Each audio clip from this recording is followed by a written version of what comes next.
Hey campers, Georgiana back in the man cave. What? Looking at a moose. Not this moose. This moose. Let's check it out. So what I'm talking about is this guy here. And that is the classic G10 Moose from Rough Ryder. Yep, Rough Ryder. You know they're my favorites. I can actually afford all their knives. Well, one at a time anyway. So let's have a look at it quick. I don't own a moose, have never owned one before, so I thought I'd have a look at this guy, and here it is here. I love the colors on this. My favorite colors. It's pretty big. It's not a small knife. Let's have a look-see at the blades here. Here you got, it's a clip point obviously. There we have the Spey. You can see them together. It's pretty big. Look at that. So you can see it has the two blades here, both the same size, I believe, and you have the G10 handles. And I love these colors. And I did notice something different about these that I didn't know before, and I should have known. Let's have a look at it. Now, what I'm talking about here is it's a typical Rough Ryder, their G10 series, the more modern scales, that sort of thing, but still the classic style of knife. And the Moose is a two-bladed knife, and it's big. It's not small. And you can see there, we'll have a look here quickly,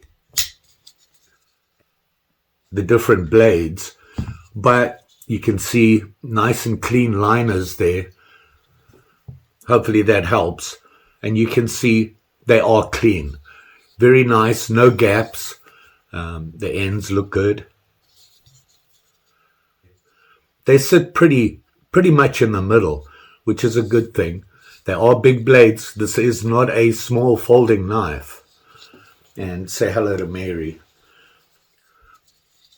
Now, looking at the dimensions here you can see it here, closed 4.37 inches. Not small. Yep, that's what I get. And it weighs about 3.5 ounces. So it's got a little, some weight there. It's not tiny. Sorry, Mary's just making herself comfortable here. So it's not a bad weight. Like I said, it's not a small folder. Not sure if I want this in my pocket though. If I did, I would want a clip on it, but it just doesn't go with a clip. Love these colors. Now I was talking about that I saw something that I'd never noticed before with the G10 series, this series from Rough Ryder. And if you look again at the liners, let's see if we can show you here. Now they say brass liners, but there's only one brass liner across there. See that? The outer liners are actually part of the G10 scale, the handle. And if you look carefully, let me see if I can get it focused here for you. There you can see it there. This, what I'll call brown or tan, actually goes all the way across and onto the other side. The green is actually an insert that sits on top of that. See it there? And if you look really closely, you can see what I'm talking about. It's not obvious. The tan runs along the bottom of the green. See that? Never noticed that before. If you look in there, you can see it a little bit better along the bottom there. So the tan on the G10 here is actually part of the liners, and then the green sits inside the tan. Pretty cool. Never noticed that before. So it doesn't have brass liners both sides of the blades, only separating them. You can see that there. I thought that was different. Let's have a look at this blade. Yeah, it's a pretty obvious clip point. And you can see on the top here, it has that swedge, the false blade. See it there. And On the blade it says, what does it say? 440, razor sharp steel. Actually, all the Rough Riders say that. And you can see it there. And it has the double R right there. And made in China, obviously. We all know that. Length of the clip, 3 inches. Now, let's see if it gets to down here to the ricasso, or does it go to the handle? I suspect it might be the handle. And what do you know? I'm wrong again. Every time I say it's going to be the handle, it's the ricasso. So they get it right. I personally think they get it right.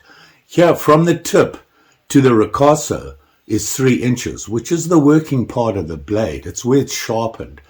And then, of course, here, it's where it stops. And that helps you, when you're sharpening, to see that little indent there, right there, which helps you when you sharpen where to stop. Nice, flat, long, deep clip with the swedge on it. So not a bad blade. Is it sharp? Probably. We'll give it a test. Find a piece of paper. Let's see here. I've got to be careful because Mary's sitting right here. But yeah, it slices right into it. And not bad. I mean, from the factory, you can't complain about that. You know, I think I've had one knife that came from Rough Ryder that wasn't very sharp, and I think it was the last one I did. It was a utility knife that they came out with. I was kind of disappointed. There was a couple of things wrong with it. But, you know, a little bit of cleanup, and it was all good. So there's your clip point. Like I said, 3 inches. Everybody's favorite blade, the Spey. And here you can see they do have the nail nicks on them with the match strike, always with Rough Ryder, and their classic styles have that. And then that unusual shape of the Spey blade, which has, you know, it does have a swedge on top as well. It's not as obvious a swedge. It's really rounded off and comes to that little point, the top, kind of, and then you got this deep, long blade. And we all know the Spey blade. We all know what that's used for. 3 inches as well, and I'm assuming right here to the tip. Yeah, got it. That's where it is. So now we got Mary to move away, which upset her, by the way. We can carry on about this guy, the Spey blade. And the combination of the Spey and this clip on this knife makes it a great hunting knife, skinning, that sort of thing. I believe this is a Norwegian, maybe, original style moose, and was used obviously by hunters to deal with them. Once they got them, they could skin them, that sort of thing. Unusual blades, not the typical blades you would see, certainly not this size. I know that a lot of the cowboy knives carry the Spey blade on it, for obvious reasons, when they're dealing with the cattle. But this is a little bit bigger than they would carry, and typically they would have maybe more blades on it, one of them being a Spey. It's well made. I'm surprised. I like this knife. I like the G-10 series from Rough Ryder. I think they did a good job, and this color combination is great. And it's well finished, nice and smooth, so I got no complaints with this. You know, that Spey blade, let's see how sharp it is. It doesn't feel very sharp, but we'll check it out. Let's see. Well, it didn't feel like it, but it cuts. It's not as clean. Doesn't seem to be as sharp as the clip point was, but it's doing its job. Maybe it's a little bit of stropping will take care of it. So you can see it there. And as you can see, it's not a small blade. And with both of them on there, they're both 3 inches. So 440 stainless steel, of course, typical for Rough Ryder. And these all have that swedge on them.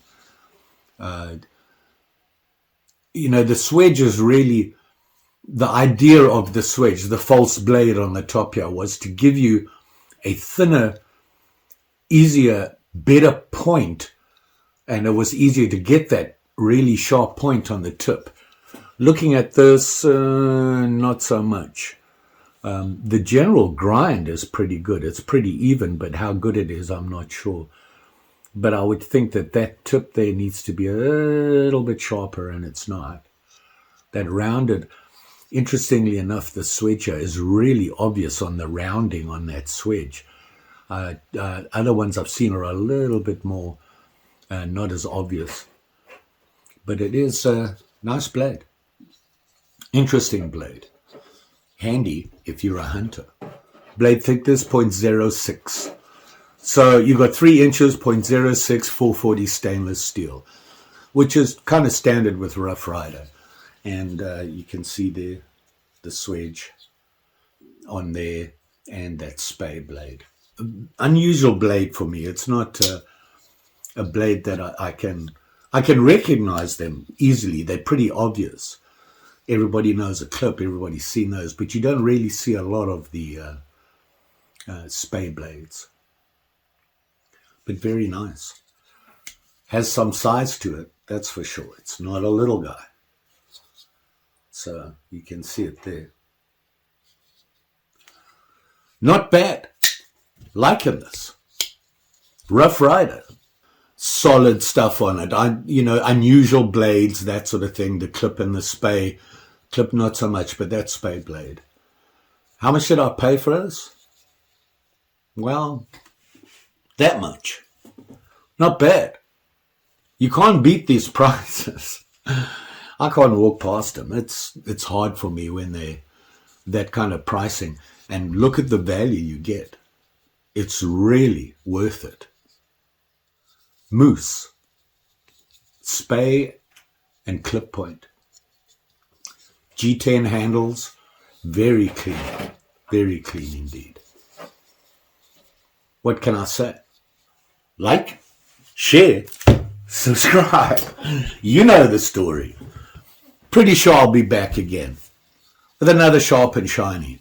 I think I want to have a look at some fixed blades. I've been thinking about doing more shorts. I don't know how you guys feel about that. Typically when I make a video, I just let the video roll and I go through it. When I'm done, I edit it. I like to tell a full story, so I tend to waffle a bit.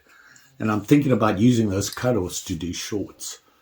Nothing funny about them or anything like that. They're still informational.